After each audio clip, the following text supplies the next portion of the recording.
Welcome back. It's another beautiful day here on the Darling Downs. I wanted to share some more thoughts on the Alice Springs riot situation there, the unrest, and of course the tragic murder of that little girl, because more information has come out since the last video I made, which has since gained a bit of traction. I've gained a few new subscribers from that video, so welcome to those of you who are new to the channel.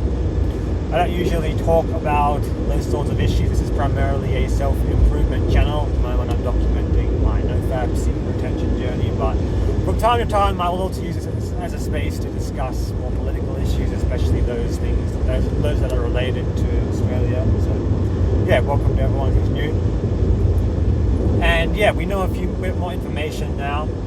So yeah, this makes the situation even worse, but they knew that this girl was in danger. There were like 5 or 6 reports beforehand that were given to child protection services. So they knew the situation. They knew there were warning signs. And there was one report that was given just 2 days before the murder. So yeah, they knew, the authorities knew the situation, and they didn't do anything.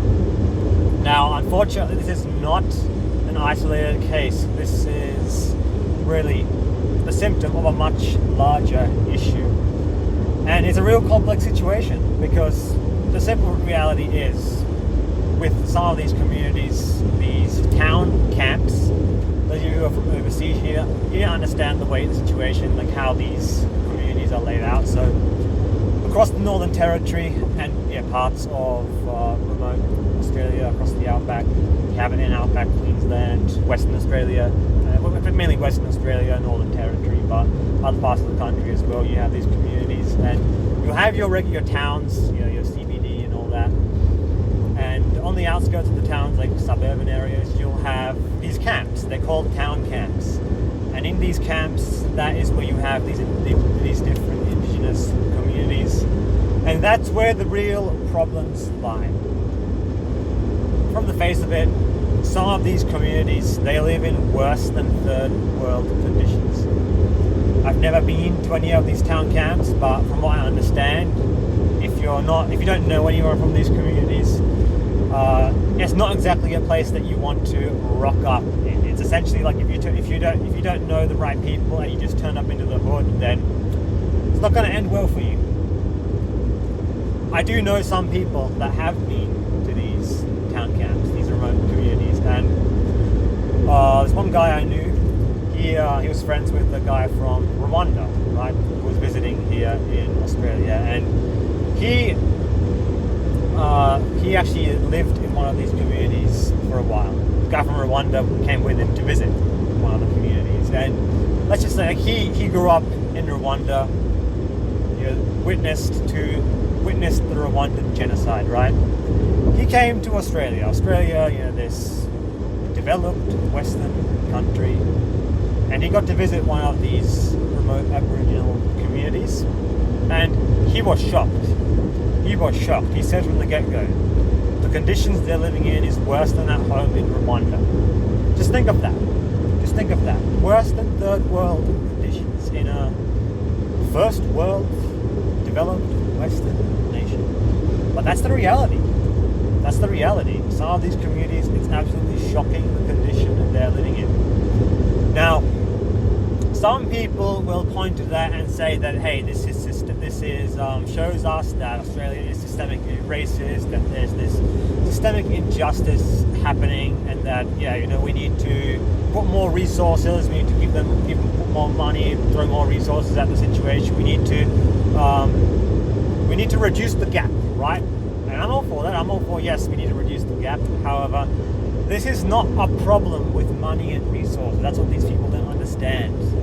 The Indigenous affairs, there's a whole industry out there that is supposed to be helping Indigenous communities, right?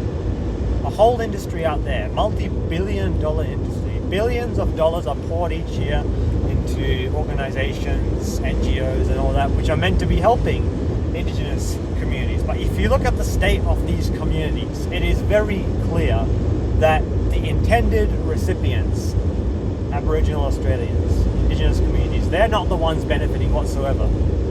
These communities are still living in just subhuman conditions. It's disgusting. It's disgusting that in a country like Australia that this is the case. It's disgusting. It is. We can all agree it's disgusting that there's still people living like this. The problem is not lack of money, not lack of resources. The problem is the money is not getting where it needs to go. These communities are clearly not benefiting. The taxpayer is clearly not benefiting. The taxpayer is the one that's paying for all this. Us the taxpayers, we're the ones paying for all of this, for all these programs. But it's clear someone is benefiting. Someone is clearly benefiting, pocketing everything up. You have, your rich inner city elites living in the ivory towers that, they pretend they care for Indigenous affairs, they care for any apparently oppressed group of people, and throwing all this money around and all this. They pretend they care, but in reality they're the ones benefiting. But none of the intended recipients benefit. So that's what we know. The case with this girl, we know there were already warning signs. The authorities knew that there was trouble. And I'm just going to come out and say this. You can get in real trouble for saying this, but look, the authorities, they in many of these communities, there is no intervention, and there's a real hands-off approach because people are scared of repeating the stolen generation. Now, for those of you not Australian, the stolen generation, it was a tragic situation. It really was. It really was. Basically, Aboriginal children that were removed from their communities. In many cases, they were put into missions, and they were basically they essentially tried to train their culture out of them. They were removed from their communities forcefully, taken from their families, and basically they were tried to westernize them, basically. And look, it was horrible. Look, looking back what happened, it was terrible. It was terrible. Just think any group of people that gets displaced, taken away from their family, their community, their culture, it's going to cause troubles down the track, and no doubt it's going to lead to generational trauma. So it's a real tragic situation. However, that is still being used as an excuse these days then to not intervene. There's this attitude out there that no matter what, we have to leave these children in these communities. It doesn't matter even if they're in toxic, abusive families. Oh no, we have to leave them. They have to stay with their own culture, their own people. I recently saw an interview with Jacinta Price on the Carl Stefanovic show. And Jacinta Price, she's one of the Indigenous Australians, an MP, one of our MPs in Parliament, and she's the real deal. She's the real deal. She knows what she's talking about. She's calling out a lot of this woke nonsense, a lot of these woke activists that basically pretend to care for Indigenous people, but they just make the situation worse. She calls out a lot of the BS, a lot of this BS, and she even said Aboriginal children that are in these communities that are in danger, that are in trouble. I mean, if they're in those situations, they're in danger like that, they're being abused. How the hell are they going to be able to practice their culture? They can't practice their culture if they're being if they're being abused. That's not even the point. Children that are in this situation, she even said, I'm just paraphrasing this, but she even said she doesn't care if what family they're in, if they get removed and then put with foster parents or another family. She doesn't care if they are put with people that are non-Indigenous or Indigenous. It doesn't matter. It doesn't matter as long as they are somewhere safe, where they have the opportunities that they should have. Right? But authorities, police, in many cases, are so afraid to intervene because of the history of the stolen generation. And that is just so tragic. It's so tragic. And another thing she was even mentioning, this is even more controversial, right? But she even said, she's Indigenous, but there's aspects of Indigenous culture, her culture, that she doesn't like. And honestly, I related to that quite a lot. I did. Now, I am a first-generation Australian, for those of you who don't know. I'm the first generation of my family born and raised here in Australia. I consider myself, I'm full Aussie. I'm full Aussie. I'm loyal to this country. I'm a patriot. I'm proud to stand under the flag. I'm proud of the sacrifice that the Anzacs gave to give us this wonderful country, Australia. I'm proud to be Aussie. But I come from a migrant background, and I won't sit here and pretend that it hasn't influenced who I am today. Just a few months ago, I visited Sri Lanka, so I'm half Sri Lankan, and it was great. I really enjoyed it. I got to visit my dad's side of the family, many of whom still live over there, and yeah, it was very interesting. It was very eye-opening. However, I was born and raised here in Australia, and I identify much more with Australian culture, with Western culture as a whole. I feel much closer, and I identify more with Western culture rather than, say, Sri Lankan culture, even though I have direct lineage there. It's part of my heritage. I identify much more with Western culture than Sri Lankan culture, and yeah, it was interesting traveling there, because there's parts of the culture that I realized I don't really understand. I'm on a different wavelength. Then, yeah, look, there was parts of Sri Lankan culture that I didn't particularly like. All right, I'll just be honest then. I love Sri Lanka. I love Sri Lanka. Just overall, I really like the culture. But there were still aspects of it that I felt a bit uncomfortable with. Yeah, that's the case. So you can be from a certain culture, from a certain background, but that doesn't mean that you have to go along with it. It doesn't mean you have to just go along with it for the sake of going along with it. You don't have to blindly follow every tradition, right? I don't like this culture of relativism where people say, oh, it's just part of their culture, we just have to go and respect that. No, I'm sorry. But in some cases, some cultures are better than others. I'm just going to come out and say it. Some cultures are better than others. It's not about race. It doesn't mean that just because you're from a certain background, you're better than everyone else. No, it doesn't mean that at all. But there are certain things about some cultures that I think are superior and better than others. It's just a fact. I fully believe that, alright? It's not an all or nothing prospect, right? For instance, especially in modern Western culture, there's many things I hate about it. There's many things I don't like about it. The modern West, look at Western society today, look at Australian society today. There are things about Australian society, modern Australian society, that I really don't like. I hate the attitude towards alcohol. I hate the binge drinking aspect of Australian culture. I really hate that. I think that's terrible. So there's aspects of Australian culture I don't like. I don't like alcohol at all. I don't like the attitude that many Australians have towards alcohol. Sure, that's one part of Australian culture I don't like. So, see, I look at things case by case. What do I like, what do I not like? But to sit here and just say, oh no, we have to respect this, it's part of the culture. No, we have to set standards. Like, some cultures around the world, for instance, have terrible practices. For instance,